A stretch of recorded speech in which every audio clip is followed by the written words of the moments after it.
Hello, ladies and gentlemen. It's me, Mr. Anger, back with you for another episode of the Mr. Anger Show. I forgot to do this, and I do apologize. I did a video saying how excited I was to see Star Wars Rogue One, and I never did do a review of it. I did go see it, and the reason why it escaped my mind for so long is because I was a little bit underwhelmed with it. Don't get me wrong, it's a good movie. Yes, it is a great movie.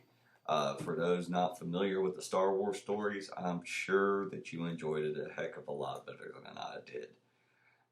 Going into a movie theater and knowing what to expect, it kind of hinders the experience. I mean, that was some of the best acting I've seen in a Star Wars movie. I'll grant the movie that. And like I said, it's a great movie.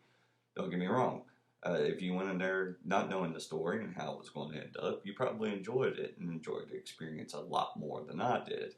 Um, but anyways, like I was saying, the acting was really well done for a Star Wars movie. Not saying a lot. Actually, I think the lead girl from Rogue One is better than the girl that they put in Episode 7.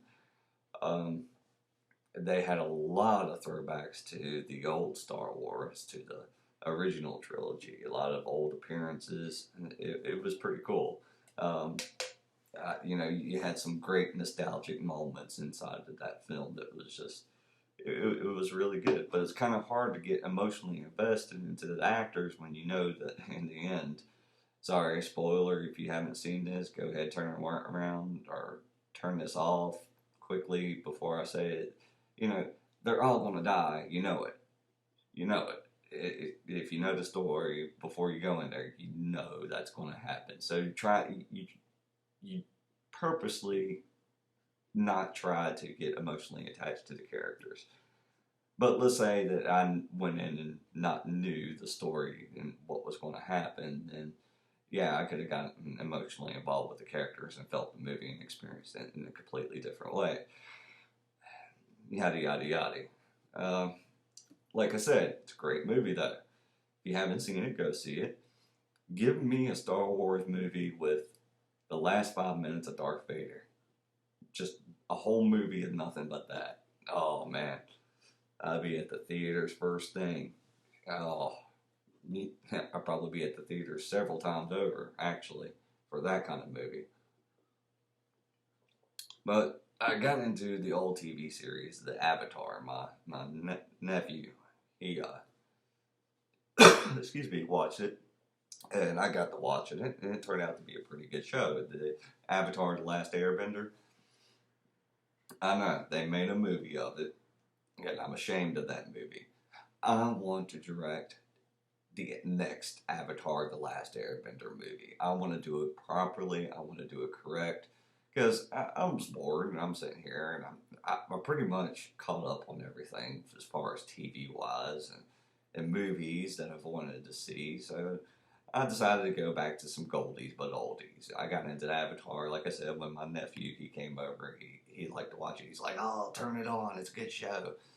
I watched it and got into it. The story is really actually good. You know, it's something that a story, a really good story that a lot of us need right now. I mean, it's about embracing differences, and right now here in America, we have a hard time with that. So maybe a good story about embracing each other's differences might be a good thing to have right now. I would love to do the Avatar: The Last Airbender movie. It's going to be expensive. It will be. And the reason why, to do it properly, to do it correct, and to do it so that, the fans of the show, the fans, you know, and to please everyone, you had to do 6 movies, at least 2.5 hours apiece. 2.5 hours apiece. And do it pretty much religiously by what the show done. I mean, and there's some things inside of the show that you had to, like as I was watching the show, I was kind of piecing together, the transitioning, people are going, how do you get 2.5 hours? Because that gives you, that 2.5 hour frame gives you a half of a season. So you're getting, half of season one and the finish of season one. So movie one and then movie two. And it just continue on down the series. And you can keep it going. And filmography wise, I mean, that's your template right there to show.